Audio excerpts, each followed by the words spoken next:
ఎలా అనిపిస్తుంది గత ప్రభుత్వానికి ఇప్పటికి మీరు గమనించిన తేడా ఏంటండి?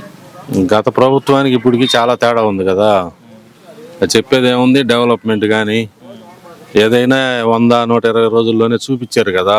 పెన్షన్లో ఒక 1000 పెంచడానికి 4 సంవత్సరాలు పట్టింది. అదే 1000ని పంచి 3 నెలల ముందు 7000 ఇచ్చారు. ఇవాళ 1వ తేదీనే ఏకోజాముని తీసుకెళ్లి జనాలకు ఇళ్ళకి తీసుకెళ్లి పెన్షన్లు ఇస్తున్నారు. డెవలప్మెంట్ జీతాలు కానీ 1వ తేదీ పడుతున్నాయి. ఆదివారం ఏదన్నా వచ్చిందంటే 30వ తేదీ 31వ తేదీ ముందుగానే ఇస్తున్నారు. ఇంకా సిమెంట్ రోడ్లు ఊరికి ఎన్ని కావాలంటే అన్ని సిమెంట్ రోడ్లు వేసుకోమంటున్నారు. నెక్స్ట్ డ్రైన్స్ అంటున్నారు. పెన్షన్లు ఎలిజిబిలిటీ ఉన్న వాళ్ళందరూ పెన్షన్లు పెట్టుకోమంటున్నారు. ఇంకా ఏదైనా సరే చంద్రన్న బీమా కానీ సీఎం రిలీఫ్ ఫండ్స్ కానీ అందుతున్నాయి.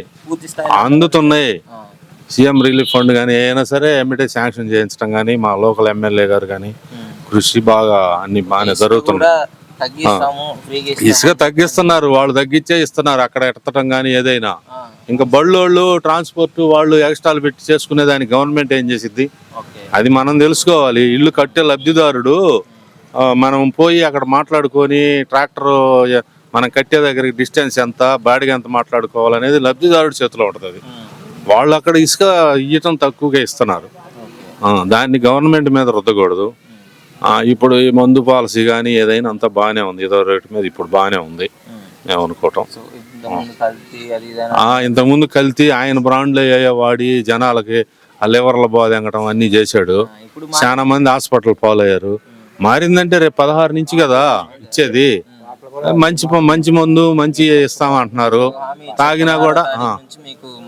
తాగినా కూడా ఏమి ఆరోగ్యపరంగా సమస్యలు లేకుండా మంచిది, సరసమైన తక్కువ రేట్లకే చేస్తామని చెప్పి ఇచ్చున్నారు.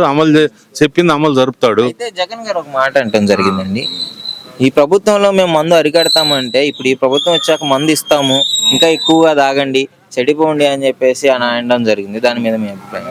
మందు అరికట్టడం అంటే ఎక్కువ రేట్లు పెట్టి ఆయన బ్రాండ్లు ఇచ్చుకుంటే తాగకుండా ఉంటారు అని జనాలు నమ్మించాడు. ఎక్కువ రేట్లు పెట్టి సొంతంగా ఆయన ముందు అమ్ముకోవడానికి, వ్యాపారం చేసుకోవడానికి మందును ఉపయోగించుకున్నాడు, అతను సొంత ఖజానా నింపుకోవడానికి. ఈరోజు ఏంది, తాగేవాళ్ళు ఎట్లా ఆగరు. రాష్ట్రానికి ఆర్థికపరమైన ఇబ్బందులు చాలా తెచ్చిపెట్టాడు ముందు 5 ఏళ్ళు పరిపాలన చేసి. ముందనో ఇంకోటో ఏదో ఒకటి చేసి రాష్ట్రాన్ని గాడిలో పెట్టాలి కదా.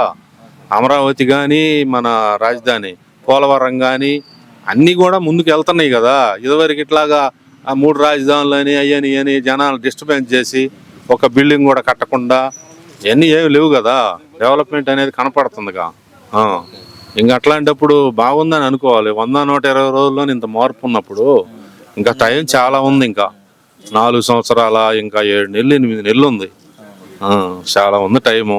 అతనికైతే మళ్ళీ లేదు ఛాన్సు. అది ఇటు చేస్తాడు, మళ్ళీ కూడా చేస్తాడు, వస్తాడు, ఇబ్బంది ఏమి లేదు.